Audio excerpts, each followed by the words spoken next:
MSP ಇಲ್ಲಂದ್ರೆ ರೈತ ಲಾಭದಾಗಿಲ್ಲ, ರೈತ ಲಾಭದಾಗಿಲ್ಲ ಅಂದ್ರೆ ಉದ್ಯೋಗಗಳಿಲ್ಲ. ಸಹಜ ಅದ ರೀ. ಅವ್ರು ಲಾಭ ಆದರೆ ಒಂದು ಯಾವನೋ ಕರೆದು ಉದ್ಯೋಗ ಕೊಡ್ಬೋದಪ್ಪ, ಅಲ್ಲಿ ಉದ್ಯೋಗ ಲಾಭ ಇಲ್ಲ, ಮಾರ್ಕೆಟೇ ಇಲ್ಲ. ಇನ್ನು MSME ಪರಿಸ್ಥಿತಿ ಅದ.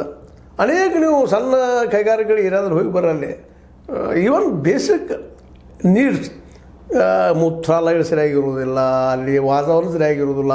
ಎಂಥದ್ದು ಕಡ್ಡಿ ಡಬ್ಬಿ ಅಂತ ಡಬ್ಬಿ ಒಳಗೆ ಇಂಡಸ್ಟ್ರಿಗಳು ಮಾಡ್ತಾಯಿರ್ತಾರೆ, ಮ್ಯಾಲೆ ತಗಡು ಬೆಳೆಸಿರ್ತಾರೆ, ಒಳಗೆ ಸರಿಯಾಗಿ ಗಾಳಿ ಬರ್ತಾ ಇರೋದಿಲ್ಲ, ಏನೂ ಇರೋದಿಲ್ಲ.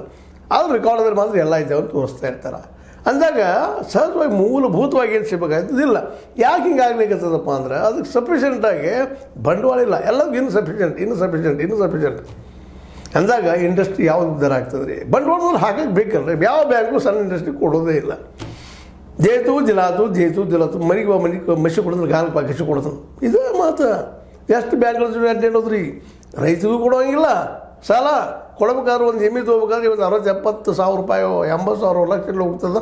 ಇವ್ರು ಕೊಡೋರು 10-20 ಸಾವಿರ ಕೊಡ್ತಾರೆ. ಮತ್ತು ಸೀಡ ಮನಿ ಒಂದು ಹಾಕ್ಬೇಕಾದ್ರೆ ಸೀಡ ಮನಿ ಅಂತಂತಾರೆ.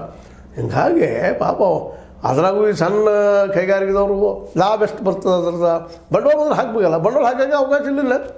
ಹಿಂಗಾಗಿ ಈ MSME ಮೊದಲೇ ದೊಡ್ಡ ಹೊಡೆತಕ್ಕೆ ಏನಪ್ಪ ಅಂದ್ರೆ ಇನ್ಸಫಿಷಿಯೆಂಟ್ ಕ್ಯಾಪಿಟಲ್.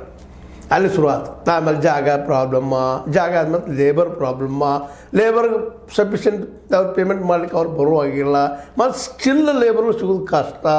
1-2 ಇದೊಂದು ಅಂತಲ್ಲ. ಮುಂದೆ ಮಾರ್ಕೆಟ್ಗೆ ಬೆನ್ನು ಹತ್ಬೇಕು, ಮಾರ್ಕೆಟ್ ಹುಡುಕವ್ರು ಯಾರ